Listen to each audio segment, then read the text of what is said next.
Start streaming. Start streaming. Count us in. What's up, everybody? This is Presto CorporalNosaj. And you are listening to episode 106 of the Nintendads podcast, the Monster Hunter Wilds review in progress. Because CorporalNosaj hasn't beaten the game yet. It's slow. Now, listen, yes. listen. I sent you a TikTok the other day, and it embodies this very conversation. There are people who have over 100 hours in a game that came out less than a month ago. More than a month ago. When the video came out and I sent it to you, it was less than a month ago. Anyway, And his argument was, I like to savor my food and sip my fine wine. I don't want to pound down some crappy ass meal. I did see that video, but you know what? I've been staring at a menu for like a year, okay? when that doorbell rings and my delivery is here, I am inhaling it.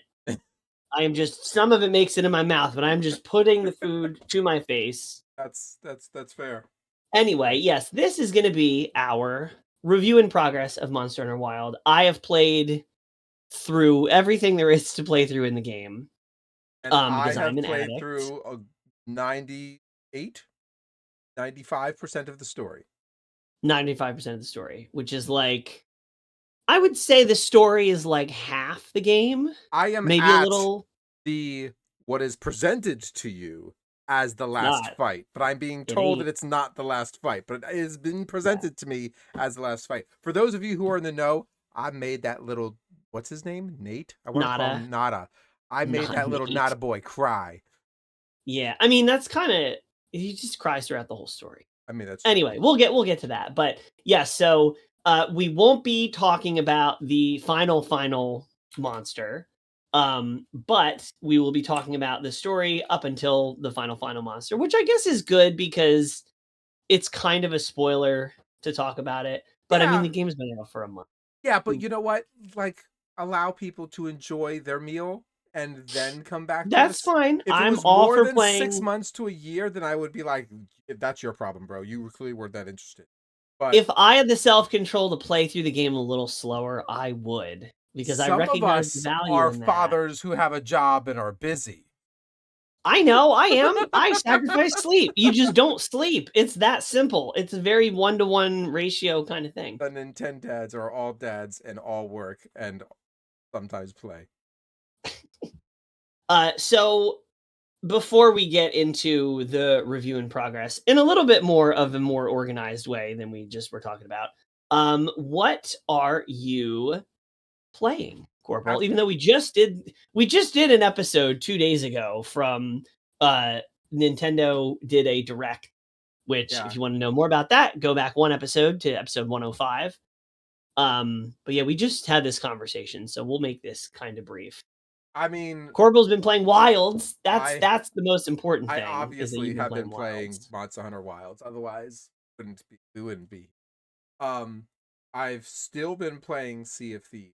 Can I tell you that am I 38 or am I 39?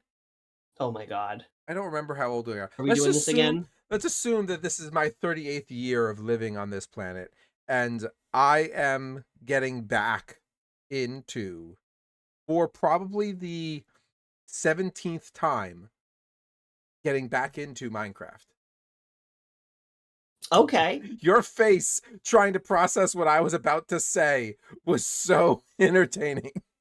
Well, yes, I'm also noticing that our Facebook stream is not live. I'm going to keep going with it because I'm recording. Okay. And I don't want to jack the whole episode up just for little on Facebook, but anyway. That's fine. We are live on Twitch and FateMaker. Morning, Joe. Good morning, gentle Fade Maker. So yeah, you've been playing Wilds.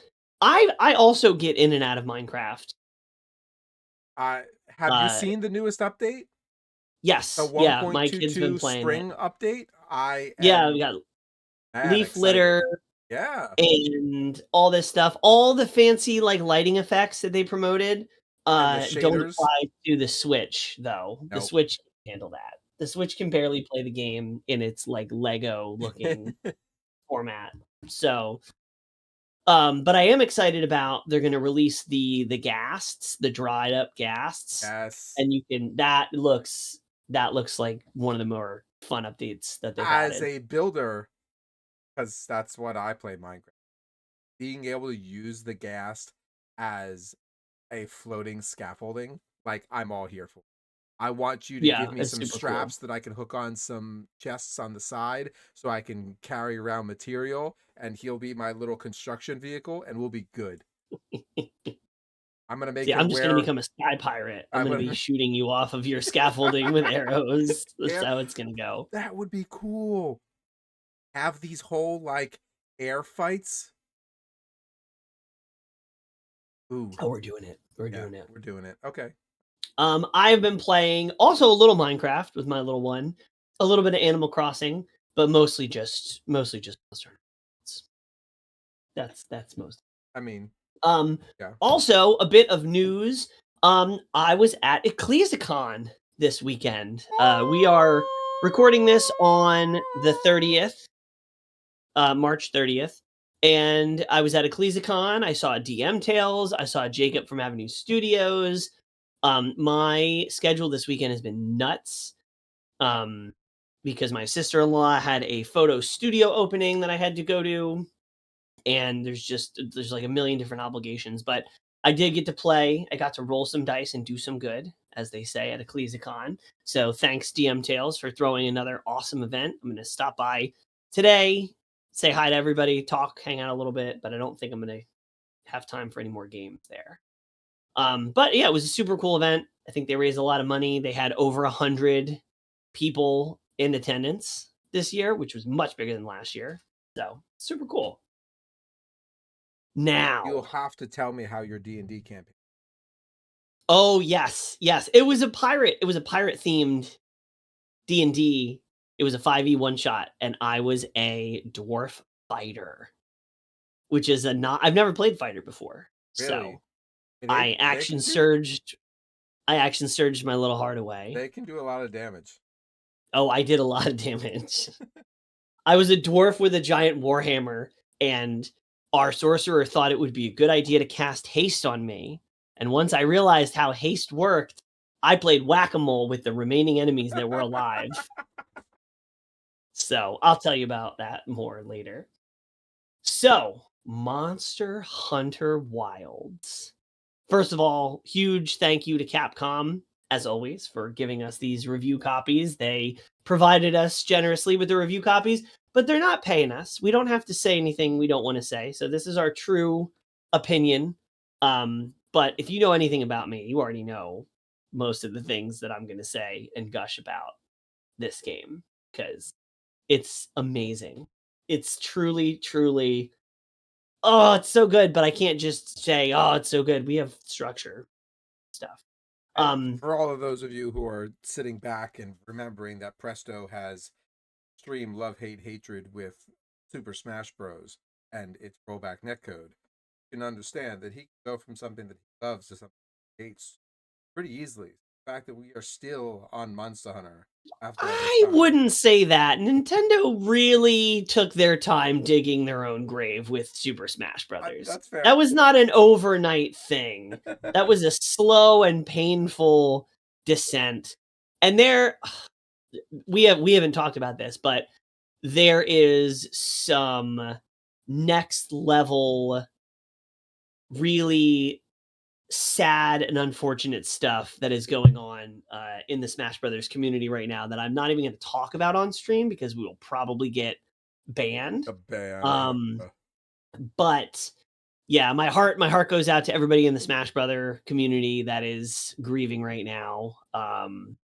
So because it was a part of a community that I was in that for a long time, or I was part of that community for a long time. I still have friends in that community, and seeing what's happening right now is really it's really unfortunate. So I'll tell you more after the episode. But yeah, Monster Hunter has become my favorite series. And this is, I mean, this is a side quest. I don't want to get into the side quest yet, so let's just go through and then Okay. we'll All right. we'll go. Monsters be monsterin'. Monsters do be monstrin'. So let me just ask you, not as a side quest, but of the monsters that are available from a part of the main story arc, do you have a monster that stands out as A, the best designed monster, Yeah. and then B, the monster that's the best fight? I mean, this is in the notes. We're gonna talk about this. I know, but you said monster be monster, and so I figured we just jump into it. Yes. Arkveld is easily, hands down, my favorite monster to fight. There are other monsters that I think I like the design a little bit more. I like New Udra, the Black Flame, the octopus guy, a ton. I love Oh, yeah, okay. his design. I just Um, realized you're right. There's two octopuses. yeah, there is. Interesting. There's a cool one and there's a bastard. I like Sorry, the cool. sorry for all of those of you on headphones. My laughter just get red. I like the cool one. So, um, yes, there are a bunch of really cool design monsters. I really like the new design for Rathalos. Like I think Okay. Rathalos is the best he's ever looked in any game. I do like Chemitris. I like his style. I like a lot of the armor. But and this is funny because I was playing with Nick Yeti last night and we anytime there's an Arkveld hunt available, and we'll get into why it's available sometimes and not available other times. Because it's sort of a departure from other Monster Hunter games. But he's Chemitress is always the like, fire turkey. yes, the fire chicken, the Yeah, spicy six piece himself. I Uh agree. all of the honestly, all of the apex predators for each zone are amazing, I think.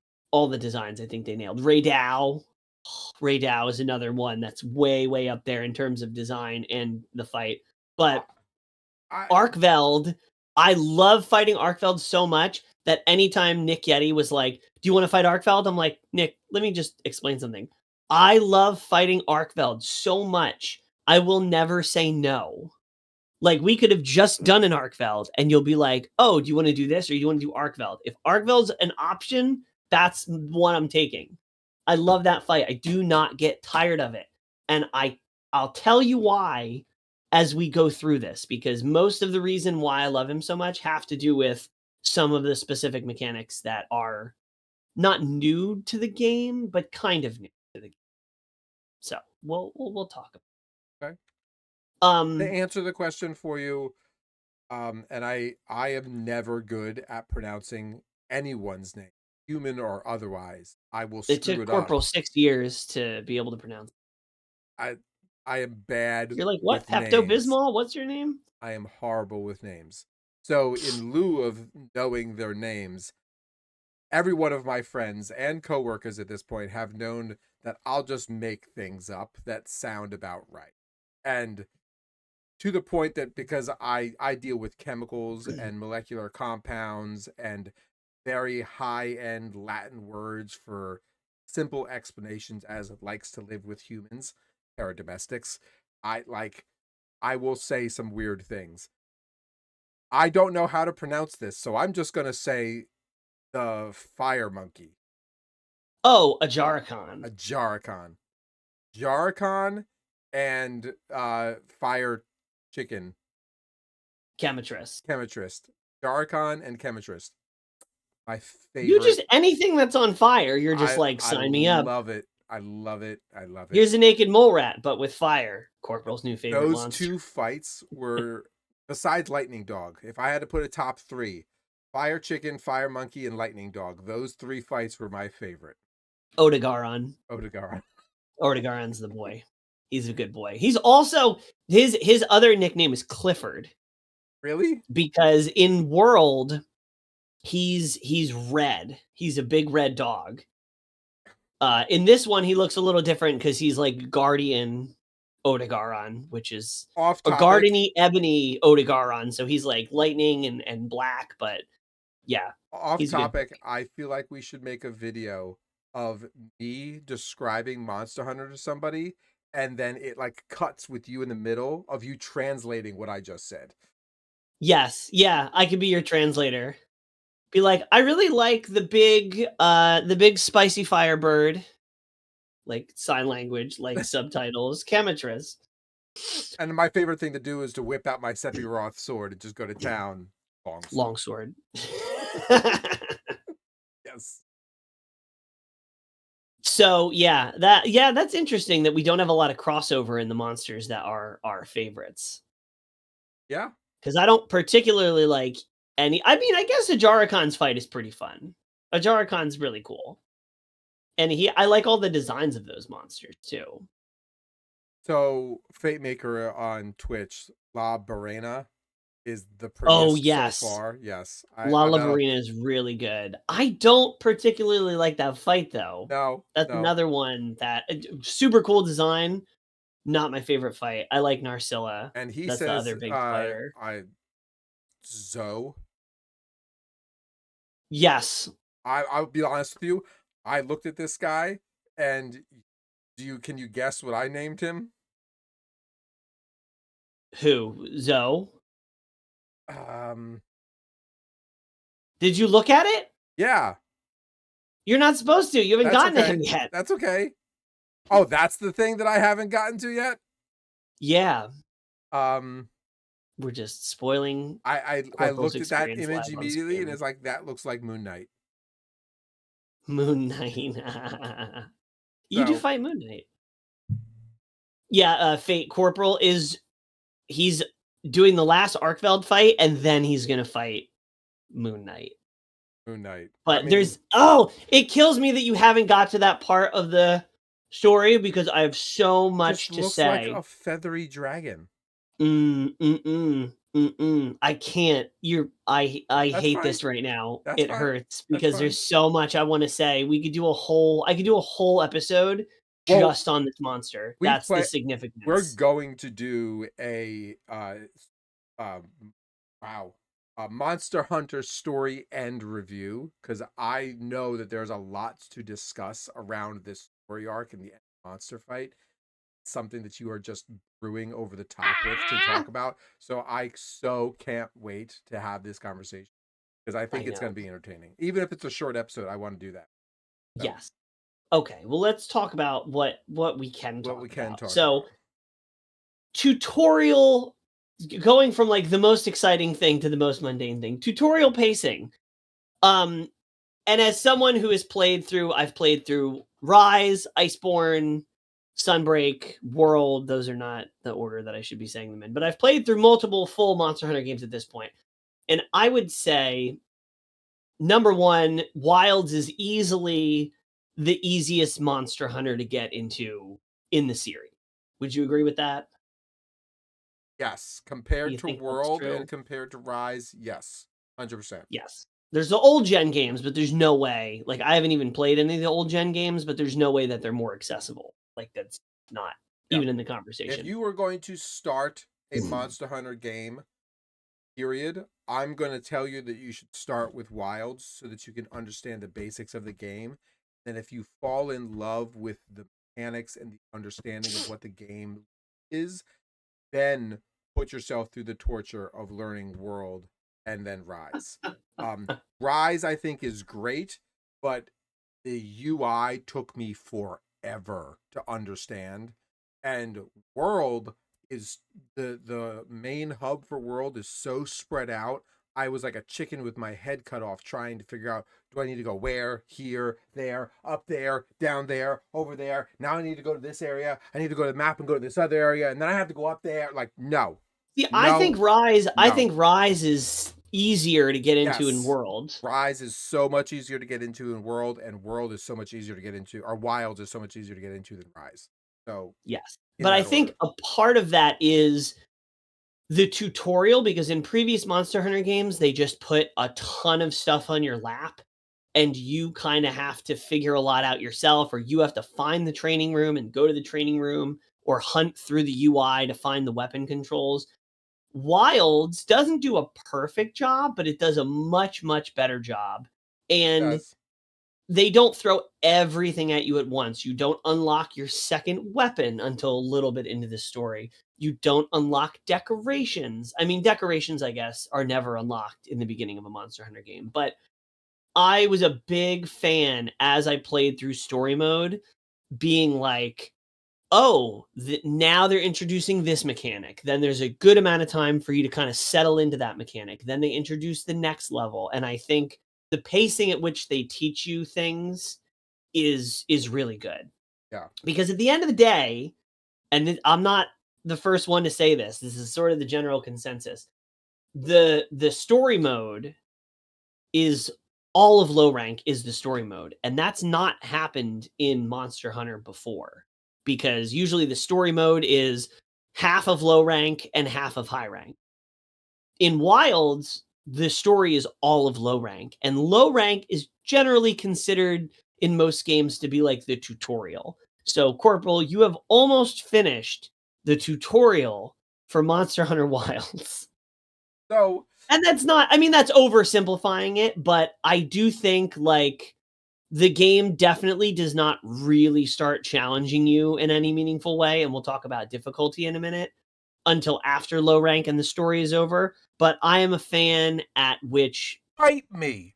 I got my butt wiped on a couple of those fights. It's challenging in some moments.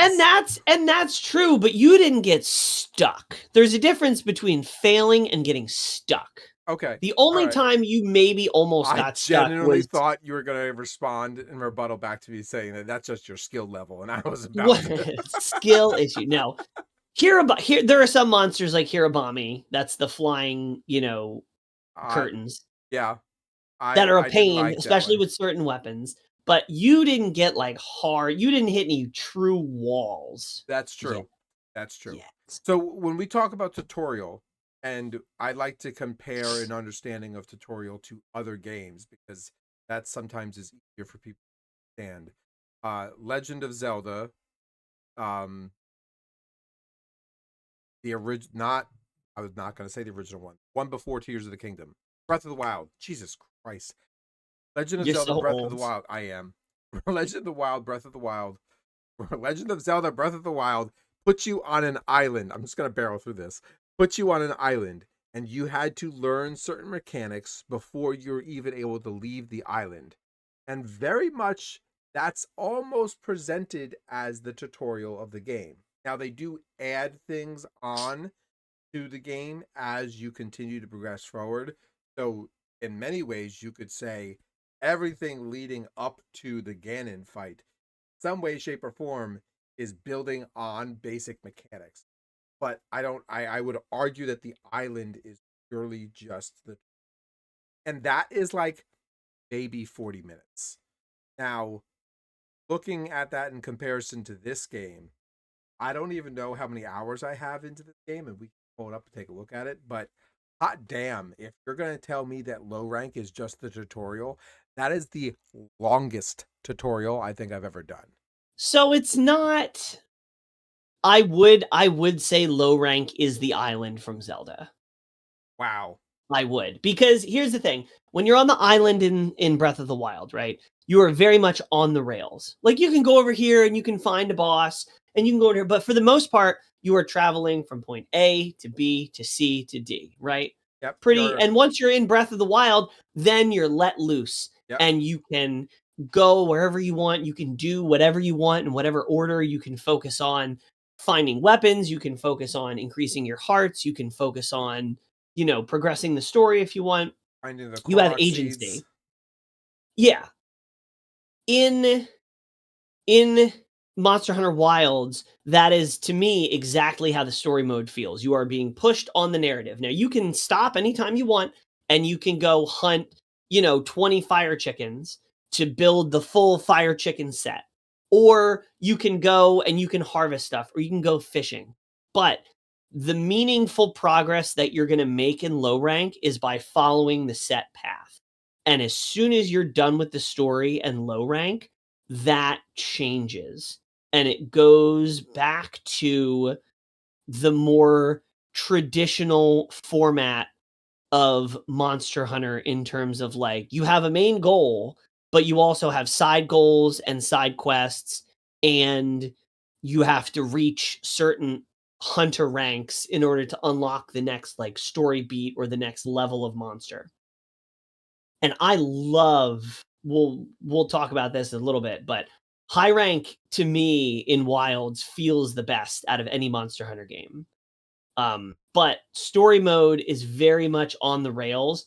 And this is when I'm going to bring in my first bit of criticism for Wilds Okay. is that playing multiplayer during the story is not great because Okay. it's better than World. It's better Yes, than World. it is. I think it's maybe a half step back from Rise.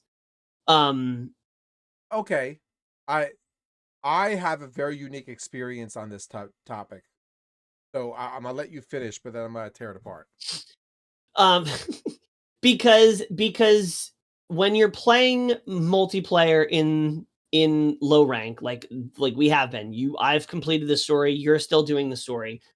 I have to wait. I have to sit there patiently while you watch the cutscene. And then if we're in a link party, which I think is an overall good system, we'll talk about that too. I have to wait until you're to the point where your quest has officially begun. And that might be 10 minutes of you watching a cutscene and then walking with the NPCs, and then the hunt begins. And then I get an invitation and then I can play. But until then, I'm just twiddling my thumbs. Now, there was one instance where we were playing recently where, for whatever reason, the story, we did a hunt and then the story cutscene triggered for both of us. That And was the I was only time watching, that's happened. yes, I was watching the cutscene with my character and you were watching the cutscene with your character. And I was like, this is how it should be. This Mhm. is how the multiplayer in low rank should work. Even if I've already done it or not, this is how it should function. And if you're going through story mode together, I'm going through it for the first time, you're going through it the first time, I would argue it's even worse because that's what I did with Villa. And we would be on the same part of the story.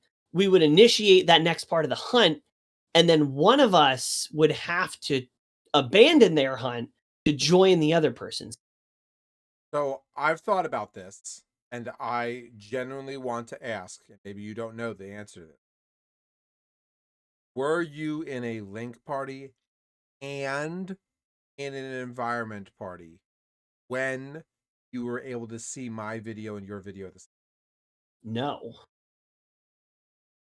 Yeah, the environment link is not what did it. time? See, that would have been my thought.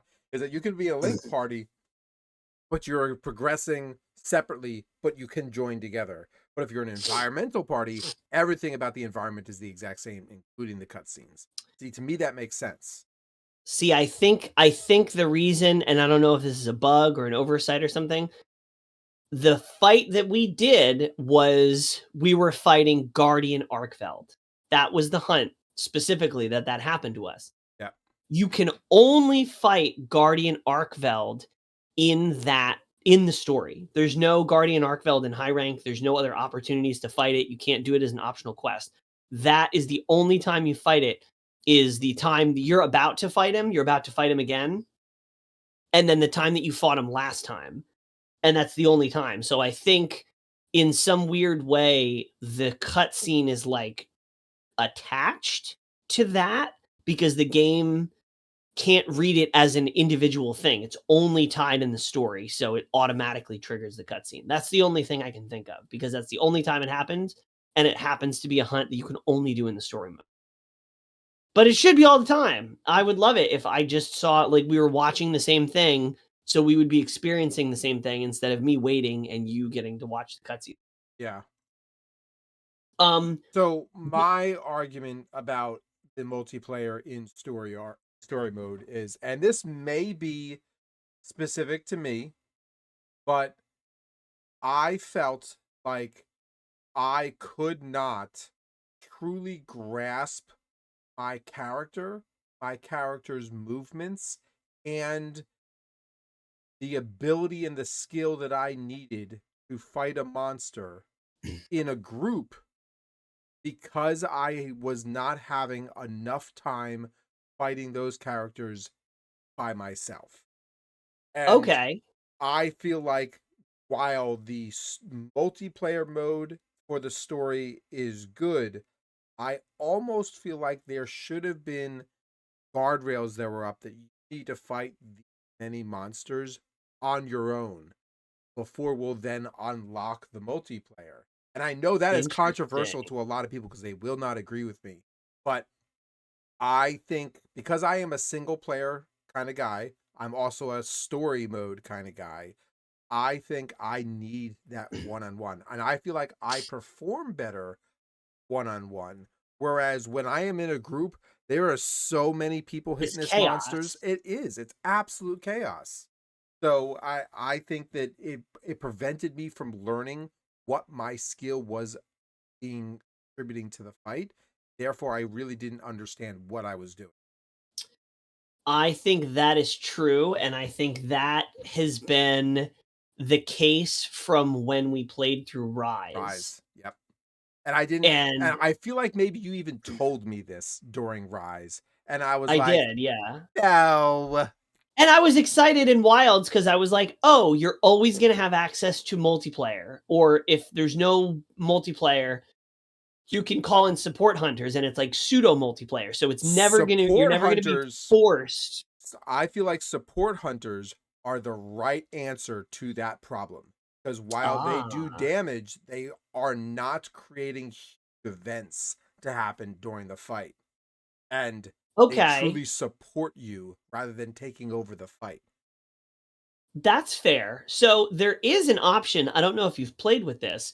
When you start your game and you go to lobby, you can do single player online mode where you fight the monsters and you can get support. Well, I guess if you do an SOS flare, there's always a chance that you're going to get A lobby member. players. Now But if that's never you're happened for me, but that's fine. well, because a lot of people are done with the story, so there's not a lot of people playing low rank Yeah. still. Um, I think you can play in a single player lobby, and when you do the SOS, you will only get support people instead of human people. But I'm not 100% sure. I'd have to look into that. If you did a private lobby and there was nobody in there, I think that might also work the same way, but SOS might pull people in from online. I don't know. Um, Before we move off of the story, how do you feel about the story's difficulty? Because the most controversial thing about Wilds, unanimously across the board, is, and this is so dumb because this happens every single time a new Monster Hunter game comes out, but I feel like it's been more vocal than previous times. Everybody says Wilds overall is too easy. That is most besides PC performance, which we'll get to that. But the main complaint about Wilds is too easy. Now, the more you play Monster Hunter, obviously the more the better you are at Monster Hunter. So everyone's saying, "Oh, it's not too easy. You've just been playing Monster Hunter for, 15, 20 years, so every Monster Hunter is going to seem easy." But from you, obviously you're not a new player, but you don't have like 1,000 hours across the series. I don't have 100 hours across the series. You Okay, absolutely have may 100 hours maybe with in Rise because of how Rise. much we stream. Yeah, that's Yes. fair. But That's so fair. as a not a new player, but I will say I can answer this. moving in, I can answer this very how do you easily. feel about the story? How do you feel about the difficulty of the game so far? I love the difficulty of the story, and maybe it's because my skill set isn't as high as everybody else's. But to your point that you made earlier, I have yet to come across. I've had some challenging fights, I've had some frustrating fights. I've had some situations where I went into fights without eating and without potions, and I couldn't get past it because my stupid cat wouldn't heal me fast enough. Damn Pop-Tart. That's the cat's name. But what I will say is that those were those were hiccups in my ability to win that fight. But I don't think I have came across a fight other than the flying curtains. I don't think I've came across a fight where I couldn't overcome it on my own. Maybe I died and got carded 3 times the first time I went to it, but then I understood how the monster hunted, and I could, you know, focus in and take him out the second time.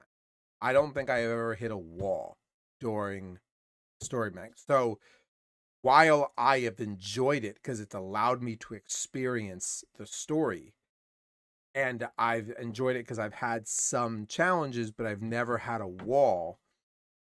I think I agree with the general mass that the story mode is easy. I do not agree that it is too easy. You feel like it's Goldilocks zone so far. It's pretty much It's because it's leaning on the too easy side of the Goldilocks line. well, that's because you're still on the tutorial island. You haven't hit Sure, high rank yet. sure. Because the people's criticism is that the game overall is too easy, and I think that if we come back in 2 or 3 weeks when you've had a chance to really sink your teeth into the post story, like, high rank hunts, you will I think it'll bring it more close to center for you away from too easy. Okay. And I think that is because you don't want the biggest problem with Monster Hunter as a series is either it's too much, the learning curve is too steep, and people are just like, I don't know how to do basic stuff. Or once they do the basic stuff, they just get rolled by Anjanath in World because just about half the player base I in wanted to bring World, this up. Go ahead. just about half the player base in World dropped the game when they hit Anjanath as a wall. And Anjanath is it's a bump in difficulty for sure. But like, damn, that's a lot. That's millions of people stopped playing Worlds at Anjanath. That I think is if it's millions of people, it's of a significant portion of the player base. I think that's probably tuned a little too hard. But what about Elden Ring? Right? That's the counterpoint.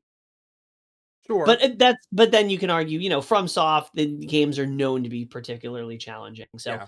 I would say that for my personal taste, the story mode was a little on the easier side. I think I'm relatively happy with the difficulty in high rank and the game overall so far because this is just the bare bones of what this game is going to be. There's a title update coming out in a few days that's going to add another monster. In a couple weeks, we're going to get a higher level difficulty monster. We're going to continue to get title updates. And then the DLC is probably going to come out in about a year. And that is going to be the challenging portion of this game. And I don't know why people lose sight of that this is the base game with no updates to the difficulty or the monsters so far. It's meant to be relatively easy. You're meant to be able to get through it. You're not supposed to be getting hard stuck in anything yet. But it makes me happy that you think the difficulty is pretty well tuned. So I'll be honest with you. When I first saw Cametris, Fire Chicken, walking in the wild, my immediate internal thought was, uh, this is Anjanath. This is going to be an Anjanath. This Yeah, is he a skill does. set, but this is going to be a skill set increase. But I was able to balance my way through it. The Preach of Valor. Oh, I made it. Welcome in, Preach. Hey, welcome. Um, so I hear that about Anjanath, and I remember that fight. Um, But that was also a point in the story where it was like, hey, you really need to focus on upgrading your gear, focus on upgrading your weapon, focus on making sure that your skills are honed in, because you won't get past this wall unless you. Well, I remember that happened with you with a Jaricon. You were like, "Oh, this guy's so cool. I just carded 3 times. What just happened?" Yeah. And I'm like, "Is your gear upgraded?" And you're like, "No." And then you upgraded your gear and you went back and you're like, "Oh, I made that man into a pair of boots." Yeah. Like that, and I think it needs that type of pushback. Like you need to interact with the game's core systems to be able to progress. Now, see, I think if the difficulty balances that. I wouldn't have gone and upgraded my gear if it hadn't been you telling me. I would have been, I can do this, and I would have gone back at it a second time. Yeah, The well, game that's how you've approached the series as a whole, the overall, game yeah. does not, from a story-based point, like you don't have uh Oh? blonde bimbo walking up to you being like, "Listen, bro, better buy up. I'm not gonna get past There this." are tutorials, they teach you how to do it, and when you fail a quest, Alma says, unless you play with the game on mute and the subtitles turned off, she goes, "Maybe you should upgrade your gear and weapons before you head back out." The game literally tells you. Actually, you're right. Alma did say that to me, and I was like, Yes. "Ah!" You're right. She I does. mean, that's not a game problem, that's a you problem. That okay. Maybe it wasn't in my face enough, but yes. I mean, it depends on how many times you fail the quests. That'd be funny if she got more and more annoyed. She'd be like, "Hunter, stop wasting our time. Go upgrade your shit." Creature's hot take: we're learning our weapons, rotations, and attack discipline. Ooh, attack discipline. I like That's that. attack I discipline. like that. I have very bad attack discipline. You know I what? go in. I I I have I'm a reckless. I have a clip that I got today of a computer NPC in a fight with me. And if I didn't know better, that was a real person spamming the hammer button. And That's just how Hammer is. You sent me this clip. That's just what Hammer is. no, Your most powerful combo is just you going, die, die. yes, That's just what peak Hammer play looks like, unfortunately. that was Not pretty. lack of attack discipline. That girl's working through some issues right now. She I wouldn't is. I wouldn't try and get involved. Just let her. She is. Hammers are cheaper than therapy. What can I say? All right, so Um, I'll be honest how with did you. you feel? We're like totally off the Yeah, rails, we need to. which We need is to. fine. That's good. We're passionate about what we're talking about. How did you feel about the non-gameplay elements of the story so far? So the characters, the voice acting, did the world feel lived in? Did it feel lived in enough for you? So, um, I thought the voice acting was really good. yeah, I think this is the best base story of a Monster Hunter game that I've played so far. voice acting is on point. Um, my biggest criticism with every game is that there isn't enough voice acting. I hate when you walk up to a character and it makes me something. Um, Oh, yes. Yeah. yeah, I Having hate a that. fully voiced hunter was also, I was like, okay, who cares? Our character's going to talk. But then it really does change how Yeah, the story beats feel.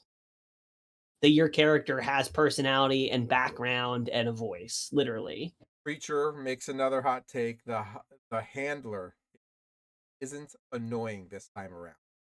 100% agree. I've never been a handler hater. Hey, Pard. Like sometimes, yeah, it's a little much, but I didn't hate the handler in World.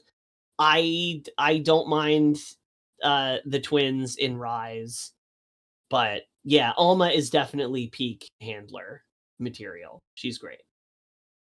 Yeah, Who was your favorite character? I don't think I've got one. No? I think my character is my favorite character. I can tell you which character is Narcissist. my worst, the hated character. Nada. Nope. No? Not even Nada. Nope. No. Who? Not as a child. I can't blame him for him being who he is.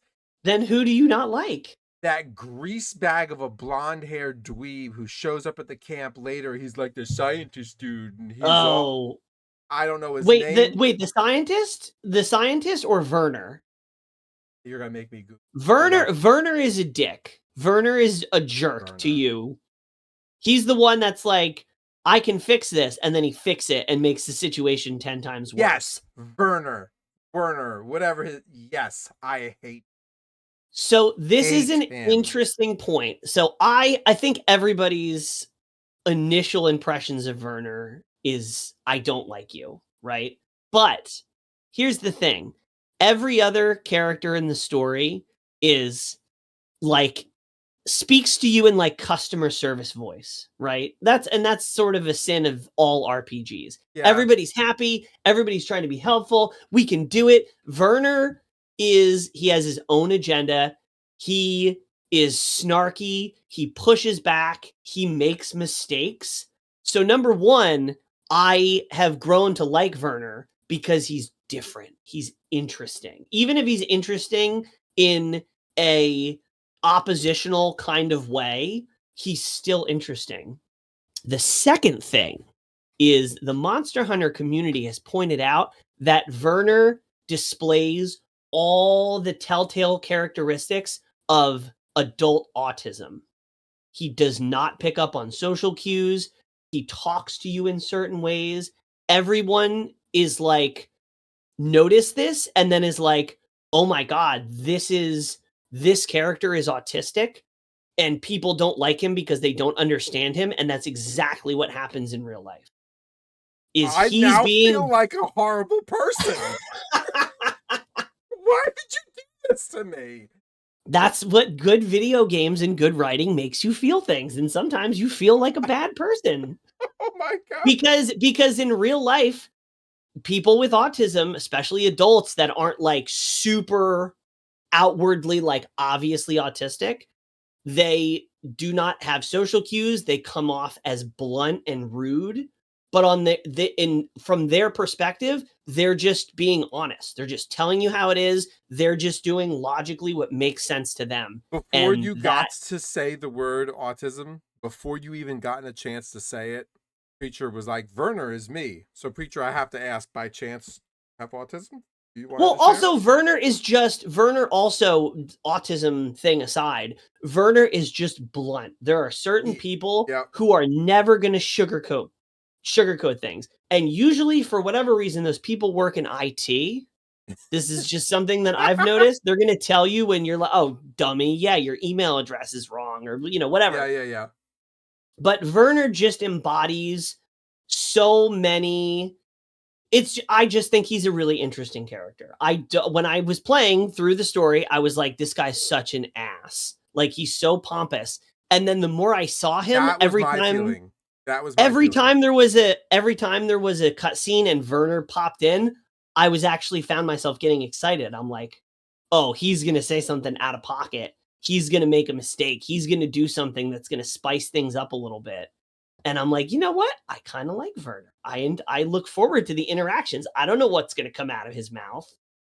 So Preacher is like, I could be. I'm very militant and super ingrained in the criminal justice background, and that Werner just fits me. Yeah. I like short. Now, obviously, and get to the point. Yep. When I ask you who's your favorite character, and you say anybody but the one character that I'm thinking of, I'm just going to assume that you forgot about him. And that is Rove. Rove, it wasn't an opinion question. It was a fact check. Rove is the best character in the game. He's everyone's favorite character, whether you know it or not. Yes. I squirm. I struggle. Ergo, I am. There's no better line that has been spoken in Monster Hunter. The cat who wears a witch hat who speaks in medieval tongue. Yes. Yeah. The Wudwud. Yes. So here's a little lore drop, and then we'll move on. I've genuinely looked at him and like, I could make him into a D&D character. He is a DD character. He's in the wrong universe.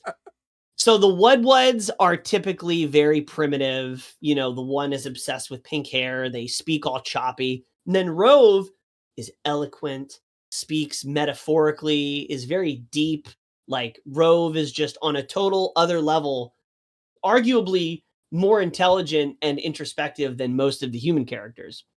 Now, you unlock Rove to trade items, right? I don't know if you've gotten to this yet, but you get to trade items. You actually, I think you should have. Blackbeard Slim with a raid. Welcome in, Blackbeard. Hey, thanks for the raid, Blackbeard. We are doing our Monster Hunter Wilds review in progress. And you came at a little bit of an awkward time for what I'm about to say. We're talking about Rove, who is the more intellectual Wudwud. All the other ones are very primitive. Yep. And you unlock item trading. And most of the NPCs with item trading want this and that. Rove only trades for one item. And it is, hold on, what I gotta get the name right. We've discussed this. It's Bates Motel. What's up, lovelies? How's it going, Bates? Hey, what's up, Bates? What does he trade for? It's weed. It's something weed. It's something weed. It's like muckweed, or something like that. And the prevailing theory is that you are trading weed. Yeah. You are Rove's plug, and you are hooking him up with weed, and he is smoking it, and that is what is making him more intelligent. Talk and act. That's why it's unlocked his simple Wudwud consciousness, and he's now is making him a higher being. Yes, the intellectual wonder that it is. So that's just a theory. I love that theory because Rove is the best, and the idea if that's why he's the best is very entertaining to me. And I can't believe that that's a coincidence. Most people, when you ask about who's your favorite character in Monster Hunter, they're talking about one of the two, handler or the blacksmith, right? Mm-hmm. And those people are wrong, and that's okay. That's perfectly fine for them to be inaccurate. Ads. If you have to choose between Gemma and Alma, who are you going with? Who do you like between Gemma and Alma? That you have to make. It's Team Jacob or Team Edward. Like there at one point, you sit on that. You come back to me when you feel like you know, or do you know?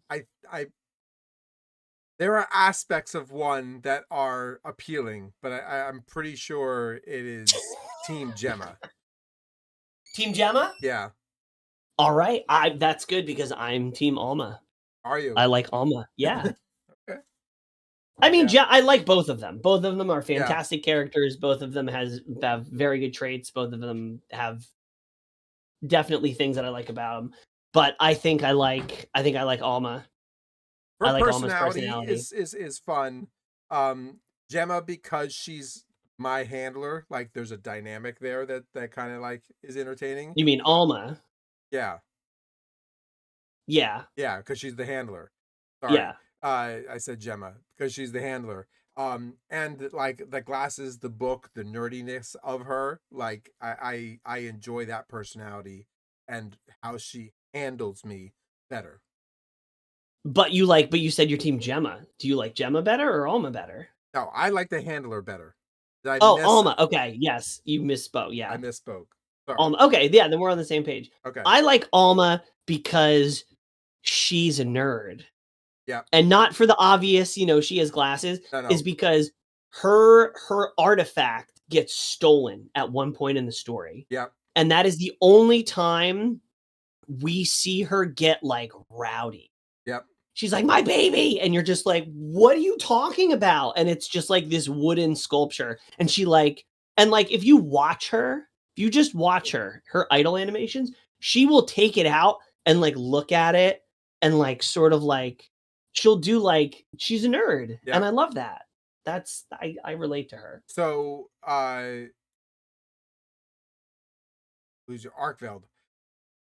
leading up to the Arkveld fight that I'm about to go into, the second fight, Guardian Arkveld, it was in that moment where I really was like, you know what? She is so in tune with the knowledge that she has and how important the ecosystem connects to each other and what's going on. The reason why she gives you the okay to do it, because you as a player are a weapon, and she has to take you off of your leash in order for you. Yes.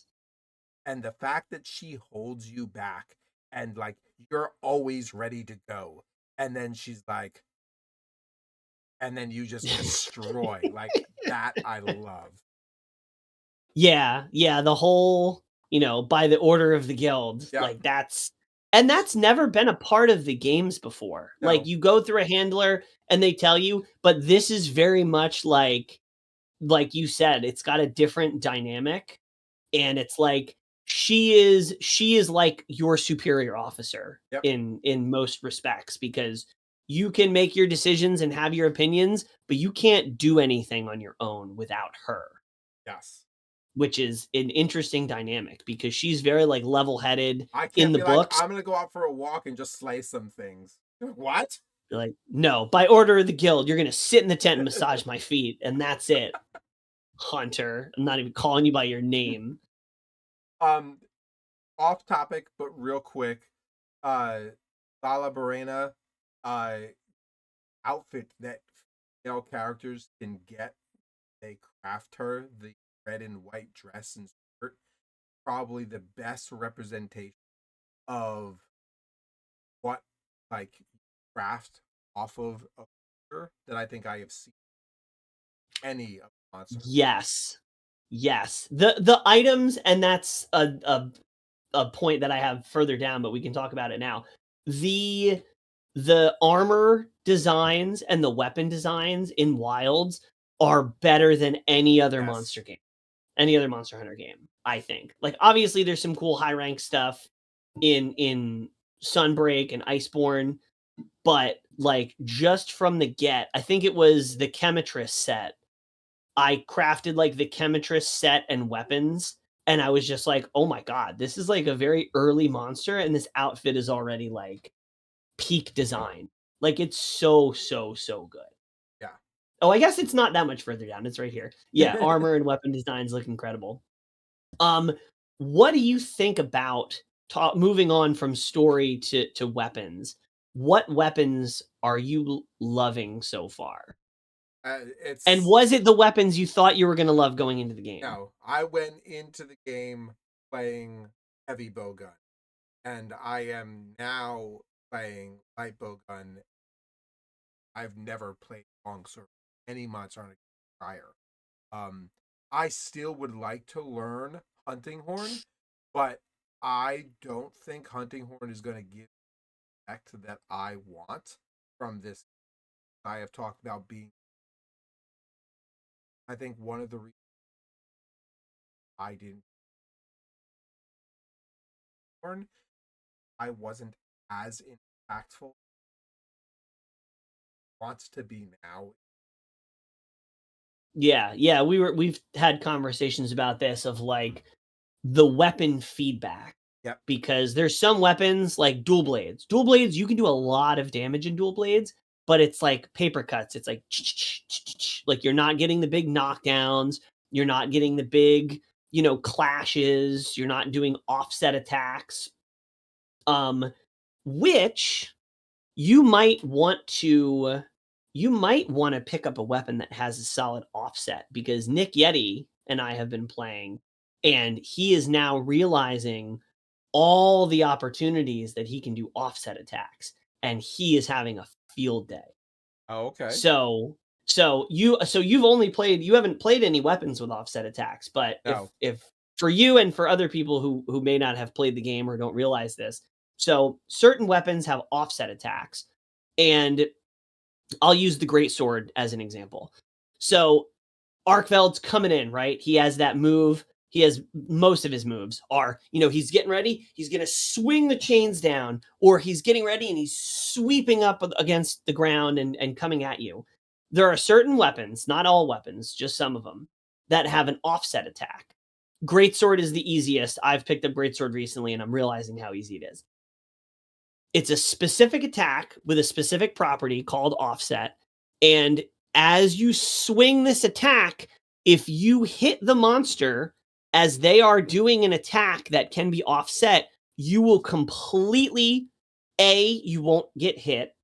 B, you will interrupt their attack, often saving your teammates, and you will knock them either back and they'll kind of have to reorient themselves, or you will get them completely toppled over.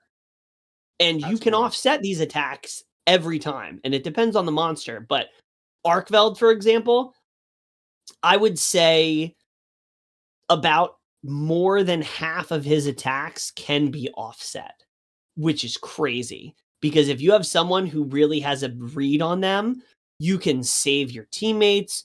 You can basically you can dictate the pace of the fight if you know when to do your offset attacks. Nick Yeti plays Insect Glaive, which does not have the most easy to execute offset attack. But once he's powered up and he has his offset attack online, he's getting topples like left and right, and it's amazing.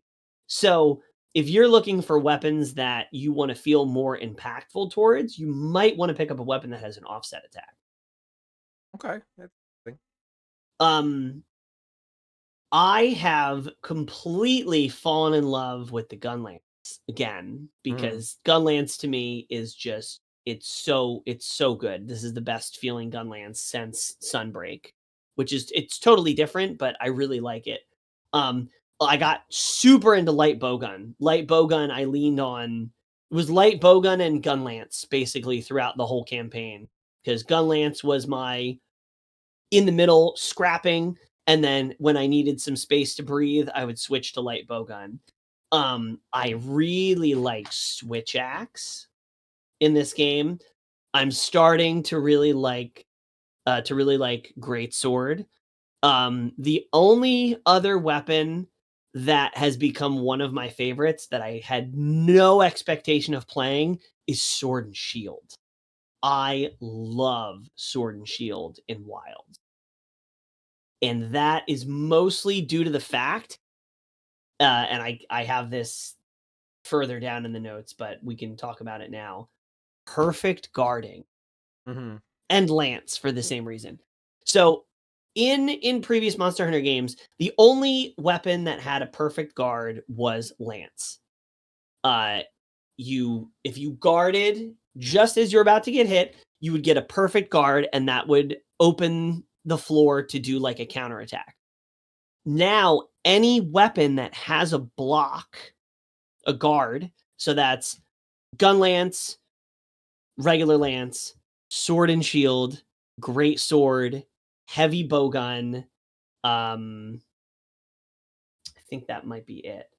But that's 5 weapons. That's almost half of the weapons in the game. Yep. If you hit guard, and it's a pretty generous window, it's not like super strict timing. You hit guard right as you're getting hit, you do a perfect guard. You don't take any chip damage. You don't suffer any stamina loss. And depending on the weapon, you get a juicy follow-up attack, even if your weapon does not have a counter. So sword and shield, I'm dodging, I'm weaving. It's a very, high frequency attack. It's very fast and nimble. But then it can be like the certain death attack, and I perfect guard it, and I get like a juicy chunk of a hit. And if you perfect guard a couple times, then you get a power clash, and it's basically a free stun on the monster. So perfect guard is one of my favorite mechanics about Rise. And going back to Arkveld being my favorite monster, I feel like the pacing of that fight is made for perfect guards and offsets, which are the two big new mechanics in the game. I feel like Arkveld was made to showcase certain things and to show you how strong those things can be. So I haven't had I my will. chance with perfect guards or any type of guards or clash attacks or anything like that. So clearly there's fighting mechanics I haven't dove into or even attempted yet. So that's cool that there's still so much. Yeah, and I'm in high rank. I have done everything there is to do in the game so far, and what's keeping me so engaged is learning different weapons and making all sets for different weapons, because every time I pick up a new weapon and I learn it, I feel like I'm playing a different game. And that's Monster Hunter in general, but just there's so a lot of these weapons, I feel like they are the best iteration of the weapon that has been in a Monster Hunter game. Oh, Charge Blade. Charge Blade is the other one that has a perfect guard. Charge Blade's actually the only weapon that I have really enjoyed in past games that I don't really enjoy in Wilds. And I'm surprised by that. I don't know why. It's just not vibing. It's just not vibing with me. I have Preacher gushed about go ahead. Preacher in chat says, honestly, I thought I wasn't going to like switch axe, but it's so natural for me. I don't even worry about having to switch instinctively to vary my frame. Same with hunting horn. The more I use it, the more I see it's more than bonking. Having stuff, having buff stance at the beginning of a hunt to a switch axe is so much damage. And Yeah. Bates Motel is at the grocery store shopping, but still here. Thank you for I keeping us I have safe. gushed about perfect guarding so much that I convinced Nick Yeti to pick up Lance. Oh, did you really? Yes. And Lance is like the most Lance is so defense oriented because it's got the strongest shield, but it's also like one of the most attack offense heavy weapons in the game because you don't have to dodge at all ever. You are always in the monster's face, and when the monster attacks, you are turning a defensive situation into an offensive situation because anytime the monster attacks, you are just quickly setting up a counter attack to turn its damage into your damage. And that is stupidly fun to me. I mean, that sounds like fun. Understanding that movement, that sounds tank. It is the tank. You have you have a move where it's called the power guard, where you have your normal shield, but then you can like you basically get down and your shield glows blue and your stamina just goes so you can't do it forever, but you can tank any attack in the game with the power guard. And if you get hit while you're in that guard, you can do the most powerful counterattack in the game and do like hundreds of damage with a single hit. Nice. So maybe I'll be teaching you Lance next. That sounds like fun. I could switch It's to it's a new really weapon. fun. It's got super high survivability too. Cool. Um, so moving on. This is kind of a good segue. What do you think about the pace of the combat? Because you've played World, you've played Rise, now you've played I'll Wilds. be honest with you, because we've talked about how Wilds is a little bit easier. I enjoy the pacing of Wilds a whole lot more. I don't feel like fights take forever, but it does beg the question, why do I need whatever, like 60 minutes or whatever the timer is to do a fight? And I have only lost my timer once, and it was because I was still using entry level gear on like my 8th or 10th monster. And that was the first where you're like, it level yourself up. It was in it was in the beta test, I think, that we did. No, I'm sorry. I'm giving you a reference to World. In World, I ran out of time hunting a monster, and I have not had that problem with Wilds. That's what it was. Yes. Yeah. I do remember that. And you were because we were streaming and you were Yep. like, I'm like, are you done with that hunt yet? And you're like, I just ran out of time. And I'm like, that never happens. He's just gone. I was like, what the hell? And you're like, oh yeah, your timer ran out. Um, yeah, so I think I think the pace of combat, just the general like attack, defend, back and forth, I think is pleasantly between Rise and World, because World is a little more slower, a little more intentional, a little heavier. Rise is like arcade anime. Yeah. I think Wilds is perfect. It's right where I want it. And I didn't think that I would like combat, because Rise is still my favorite Monster Hunter game. Sunbreak is still my favorite Monster Hunter game over Wilds. I think I have the potential to like Wilds more in the long run, but it's not. It's why Sunbreak, we got tons of new content. Rise got tons of new content. It's not fair to make the comparison yet because Wilds has not like released all the things that it's going to release. So it's not like a preference thing. I I am like base excited to Wilds see more than I what's like base Rise. I am excited to see what that update is going to look like. Because Yes. we went from a Oh, very Oriental Asian inspired map to a medieval map between Rise and Sunbreak. And yeah. you went from a jungle, forest, seascape, oceanside to Iceborne. So in World. So like I'm excited to see what the jump is going to be. Yeah. Yeah, it'll be interesting to see which It'll way the never theme takes happen. us. It'll never happen. But there's a part of me that kind of wishes they were like, we're going to go back to the city and, go see our family. Why did the monsters follow us to the town and are now destroying the village? You know what I mean? Like, that would be cool.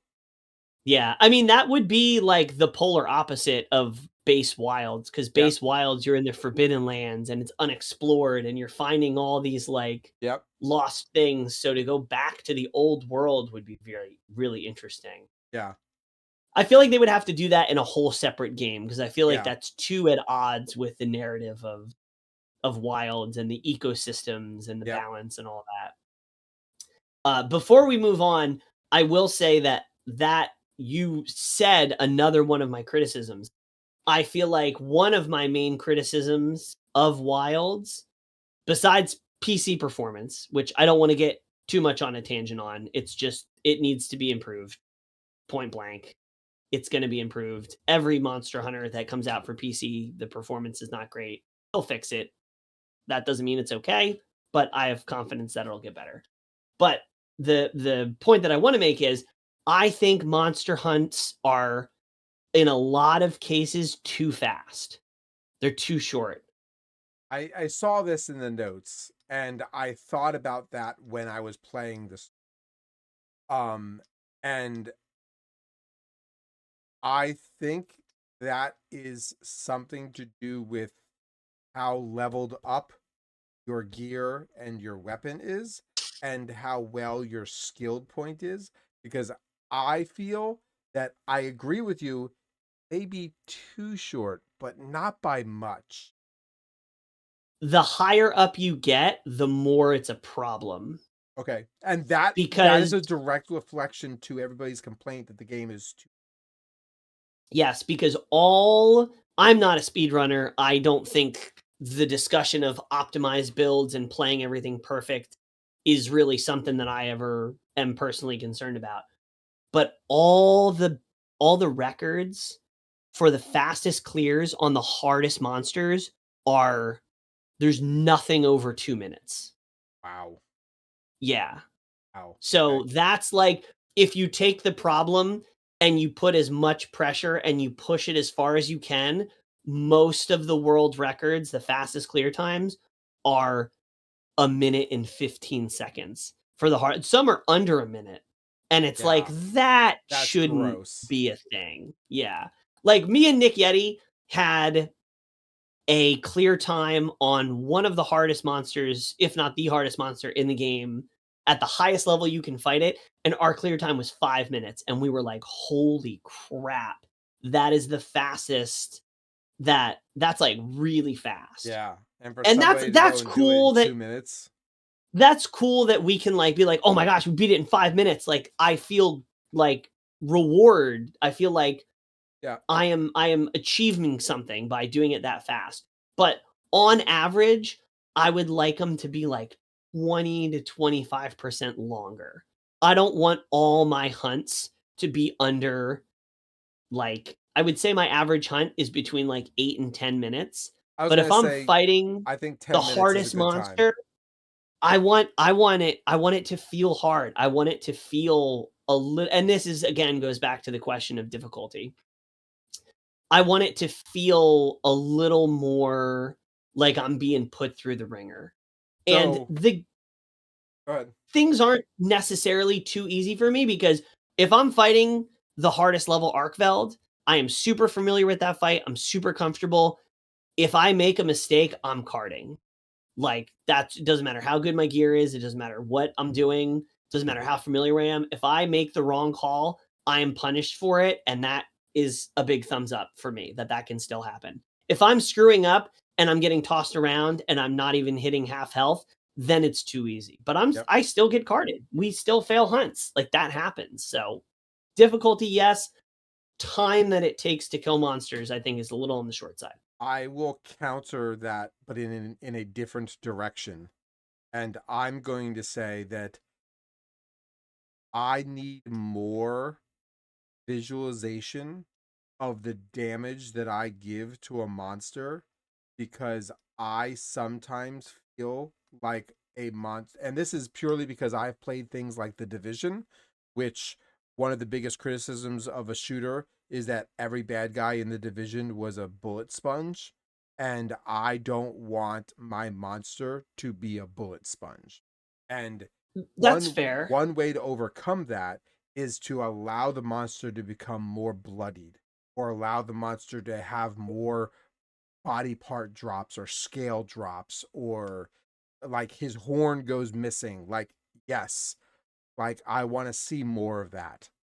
I mean, that does happen, It and does. the wound system is that visualized, right? The wound system is that visualized, but once you've broken the wound, what what you have a scar, like the he doesn't limp, right? His tail might cut off, but he still comes back at you swinging. Like, where is, That's and I mean, you can still cut tails, yep, and that's a big visual indicator. You want yep, more stuff that's like that. yes, yeah. If I'm going to Okay. provide you a criticism for the game, that would be my criticism. And my you have on here camera issues in certain areas. There have been Oh, so many times that I have backed up from a monster, and I'm like, why are there these things around the edge of the screen? And then I turn and I'm actually, my camera's in a wall. And yeah. I do appreciate that my camera was in the wall and not Mario 64 version where my camera is inside of my head. You know what I mean? So Yeah. or that my camera is turned upside down because it's up against the wall and it has to readjust. No, I Yeah. appreciate that my camera's in the wall, but yes, there are some times that the camera, it makes for a very awkward position. Yeah, the camera issue, it's so there's a post story fight where you fight a very rowdy boy, Gormagala. And I'm sorry if this is a spoiler, but he's I mean they've shown him in Yeah. trailers and stuff. Gormagala is one of the hardest fights in the game, and you fight him in a child's shoe closet.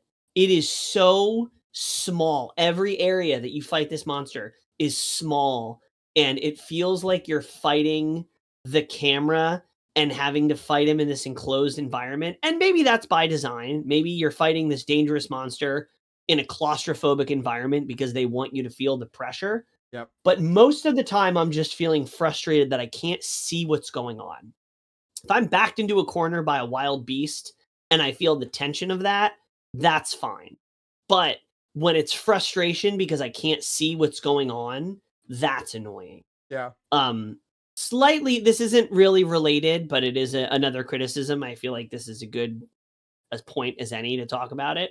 Is there's a problem with missed inputs in this game that just get dropped, and Okay. it usually has to do with your sacred or your items.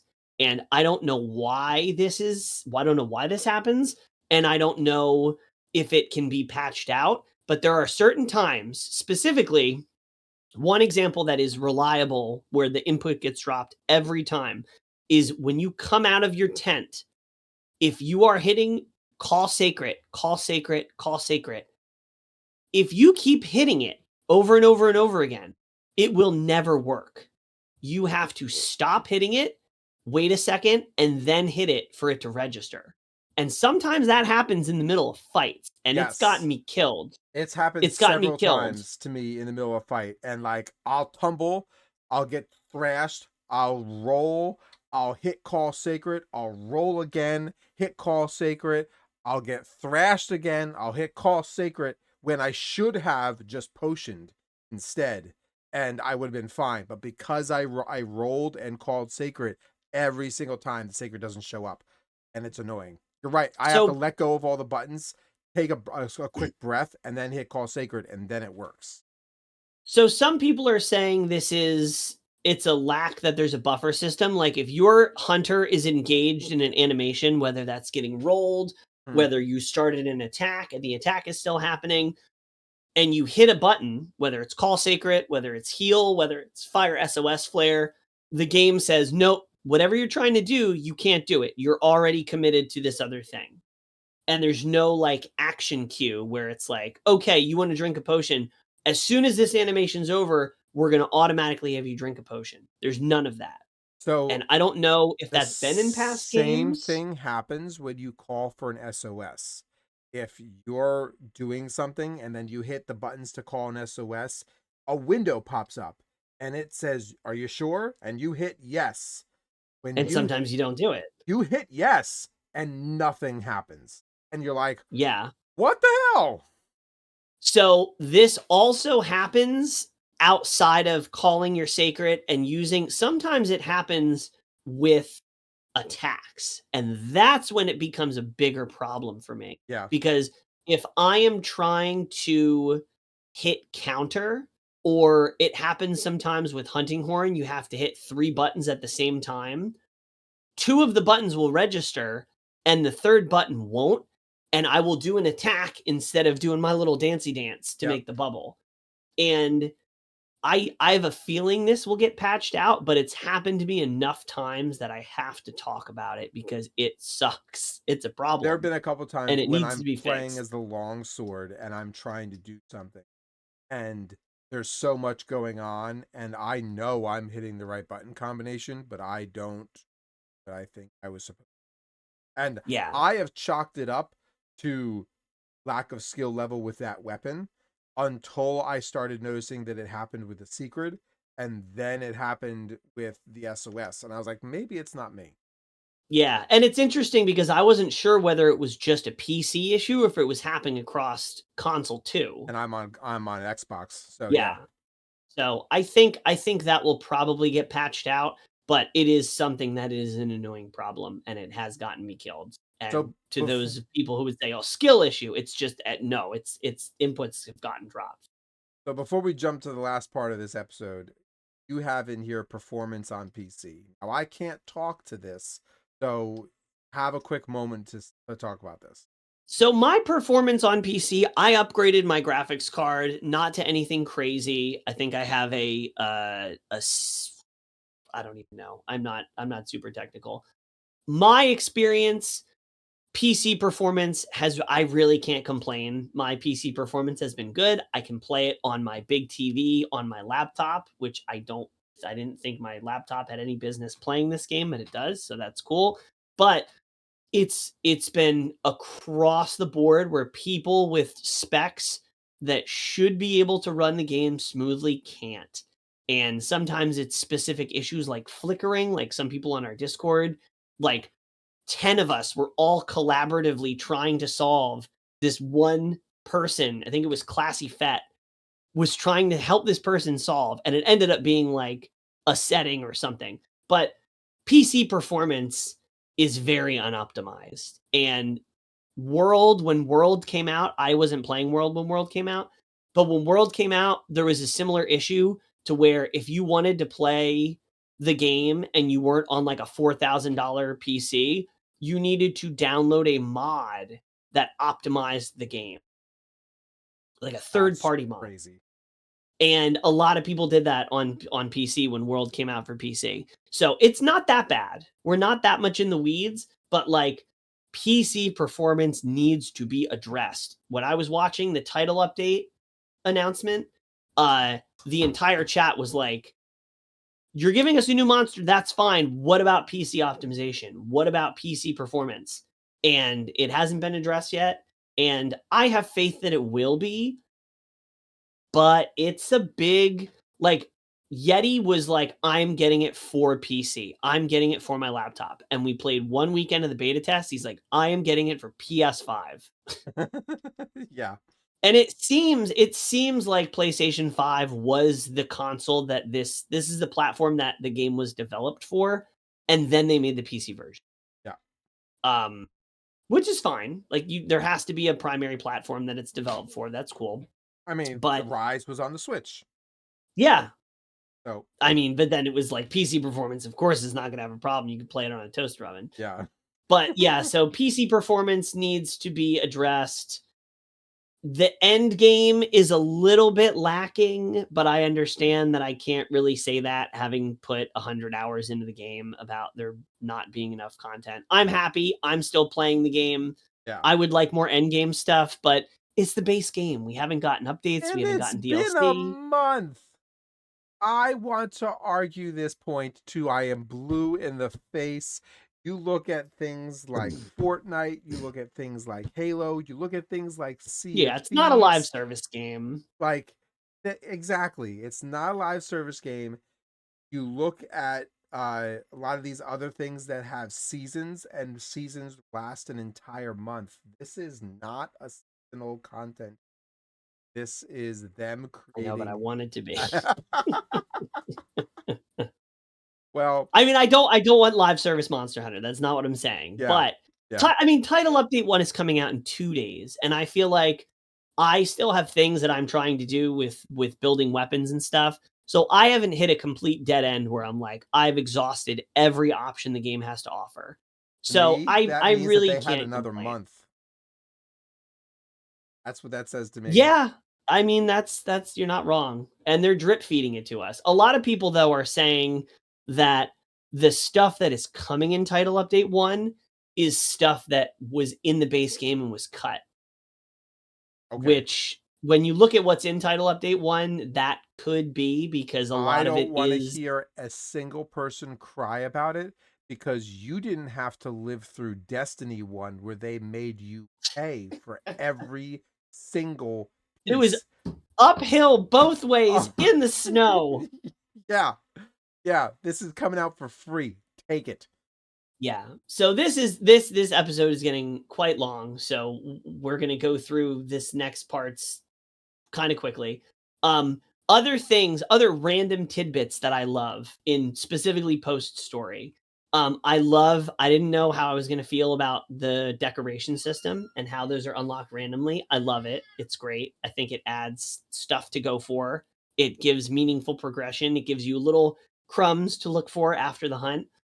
I love the format of high rank, and I wish I should have talked about this more in the episode, but hi cat. Um, the format of high rank I thought and that was a being able screaming to child at first. I'm glad to know that it was the cat. being no, it's the cat. Being in high rank, you have all the sections of the map, and they're different times of day, and they're different, weather patterns and seasons. And when I open up Monster Hunter, I look at my map and I look at each section and I see what monsters are on the field right now. And sometimes there are monsters that I want to hunt. Sometimes there's monsters I don't want to hunt. Sometimes there's multiple monsters in a hunt that I can choose. And I'm sorry again if this is spoiling anything because you haven't gotten high rank yet. Um, but it's fresh. When I load into Monster Hunter, in other games, it would be I'm loading in, I'm going to choose a hunt, or I'm going to go to a random SOS thing. I load wilds up and I see what's going on currently in the world. And it's always different and it's always fresh and it's interesting. And I love that format so much. I agree with you. And here's my criticism. That to me feels like I've got tracking a visual from a satellite down on my world, and this game just does not have that technology. That's fair. That is a It's I don't one of know. the parts of this game that take you out of the immersion. But That's fair. it brings a level to your point that the other games didn't have. That's a quality of life improvement for the gameplay, and so I allow it. Yes. And another point, kind of piggybacking on that, is I think everybody can universally agree that the sacred, you hitting a button and Oh, your sacred takes you to the monster. oh my gosh. Yes. Thank you, Capcom. That has, I feel like that, I Now, mean, it's good for both of us, but I feel like that makes the game it for you. makes the game, but it does one other thing.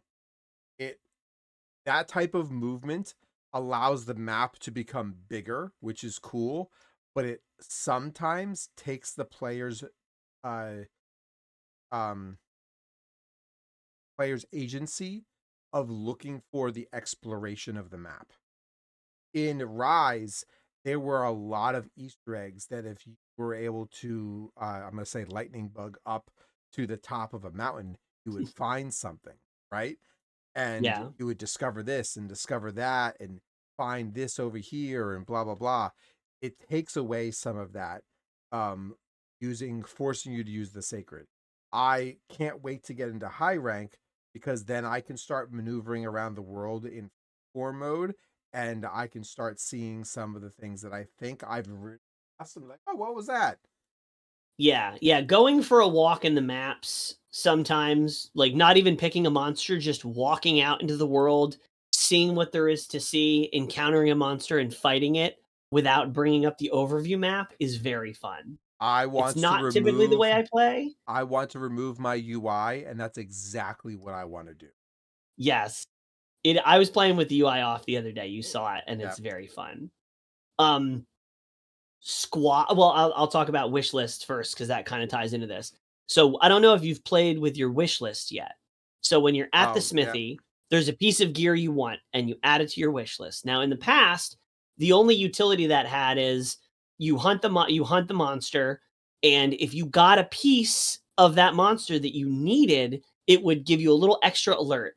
But now, it shows so I want the Chemitress helm, and I need the Chemitress, beak or whatever. Hmm. I go on the map or I go in my quest, and there is a big yellow pin either on the map icon where the monster is or on the quest, indicating that that monster has an item that I need for one item on my wish list. Yep. So I go through and I go, okay, I want to make this longsword set. And I go, I need this and I need this. I'm basically making a shopping list.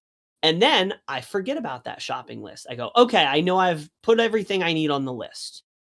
Then I go to the map and I'm looking and I see, oh, there's an Odegar on here. It has a yellow pin in it. I don't know what I need that for, but I know that I need it. So I'm going to go hunt it.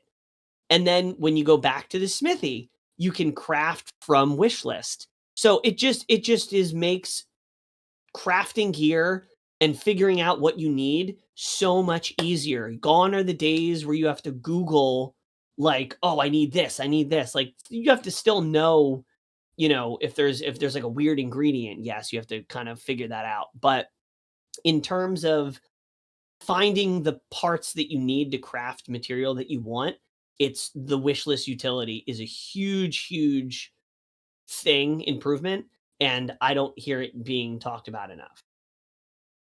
Um, Social features, real quick. I think Link Party actually works incredibly well, especially once you're in high rank. Everybody's just hunting what they want, and you can sort of drop in and out of each other's hunts once you're in Link Party. Big up. Squads is also really cool. I think there could be a little more utility added to squads, but being able to form like a little mini guild with your friends in your squad and seeing who's online in your squad and being able to join multiple squads and make icons, and I love the squad system. Yeah. Yep. Nobody uses squad lobbies, and I wish they would, but that's more of a user behavior thing than a design thing because it's there, just nobody uses it. So, um, we have a bunch of stuff to talk about from Title Update 1, but this episode is already very long. I Most will of the just stuff say we've sort of touched on, but yeah, yeah. So Title Update 1, the last question I'll ask, and then we'll close it up here, is what do you think the future of this game looks like? And do you think that Wilds has the potential to be the best Monster Hunter game in the series? to be the best game in the series has to outperform Monster Hunter World. And I don't know if it's, Okay. and I say that because of the player count and how active that system still in now with Wilds being out. I'm wondering if it will. Now, I believe it can on a long enough timeline, but I don't know what that timeline is. And Sure. you can't make Rise the comparison to World, but you can make World the Yes, I agree. so I don't know. What does the future of the game look like? I am hoping for a Sunbreak or a Iceborne update that's going to be varying enough to make the game brand new and fresh again. My hint would be cityscape or back in the world, right? So that it brings the old and the new. Revisit aspects of world because we went back home for whatever. Like that would be really Yeah. interesting. And I think that would be, hey, it's been 5 years or 10 years since World. We're gonna go back to World because we're I think they done would get here. so much flack for that. They People would. would be like, They "Oh, but I would love to go back to right? Celiana. I would love Right? to go back to the Iceborne I world and be able to explore it in this more free roaming style." not only explore it in this new free roaming style, explore it in this upgraded system, but explore it from a different time period. Jump Yeah. forward 10 years and allow it to be what it is, but expanded or grown. And this way Yeah, you're instead of not exactly.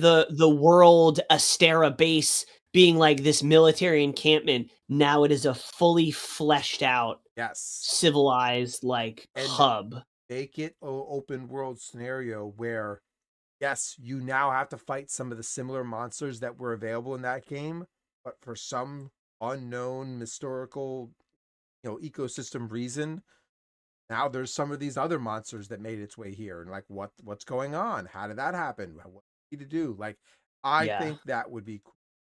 Beyond I that dream. I don't know what could come, but I think that would be. Yeah, I kind of was wincing like, "Ah, you can't go back," but if they made it different enough, Yep. I feel like the community would eat that up because everybody loves World. Yep. World is the most popular, the most beloved game in the series. So to if they just slap a fresh coat of paint on it, they're gonna get torn apart. Yeah. But if they do what you said and really reimagine it and Yep. put it in a different time, but it's still that familiar world, Yep. um, that could be awesome. And I I think think that will be because I still think that World right now has a thriving community that very much is still active on that platform. If you want to pull them away, yeah, put the world into Wilds, the big wild world. yep. I think the format and the systems that they've put into place definitely it's built the infrastructure and the systems that this could be the best Monster Hunter, and I sort of think it will be. I think it has the potential to be, and I think it will be. Wild sold 8 million Yeah. copies in 3 days. I think the only way That's we're going to truly know nuts. that though is how they handle the next title update, how they handle the next title update, how they handle the next big. I think that's going to Yeah. set it up for that potential. without a good release, I don't know if it can. I don't know if it can beat World. I think the title updates, I mean, the first title update is pretty stacked. Yeah. The second title update is they're bringing back Legiacris, which is, not to get too off topic, but Legiacris is from the third mainline Monster Hunter series or game, and they wanted to put him in World and Rise, but they could not do it from a technical standpoint because he is a large, long water creature, and they're like, we cannot figure out how to put him in this new world with this new graphic fidelity without blowing up the game. We technically cannot put him back in. And the whole community is, we want Legiacris. We want Legiacris. He's a fan favorite. We love him. And Capcom's just, we can't put him in. We can't do it. We're sorry. We're being transparent. You gave me the blind penis in Rise that I had to fight. Like, come on, That's guys. not technical. That's not a technical standpoint. That's a moral standpoint. And they crossed that line. But Legiacris is coming in the summer.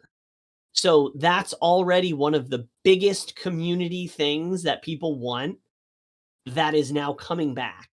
And it's just like, then where do you go? That's just 6 months after release. Like, what is coming? What are we going to be talking about in a year? God knows. In police force and military and in personal hand-on combat, we talk about escalation. Like, escalates. We're talking about video games here. You're going to escalate your DLC at level. And that's not even DLC. That's a free update. Where do you go from there? You're right. What is the next level of escalation? I don't know the franchise well enough to know what they can pull out of their bag. I do, and I want to say something, but it has to do with the end of the story that you haven't done yet, so we can't. This is why it's a review in progress. We'll talk about that next time on the next podcast. Next time. All right. Thanks for coming through, everybody. This was fun. This was super long. I tried to keep myself in check.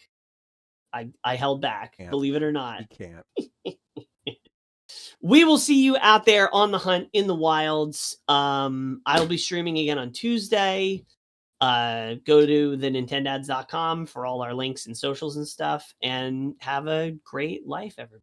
Just so that you all know, there is a huge Nintendo announcement coming next week. Oh, yes. Our next podcast will be next week, covering the Nintendo Switch 2 drop information. Oh, who knows?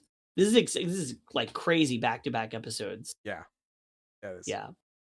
All right, everybody. All right. See you in a few days. Bye. Peace out.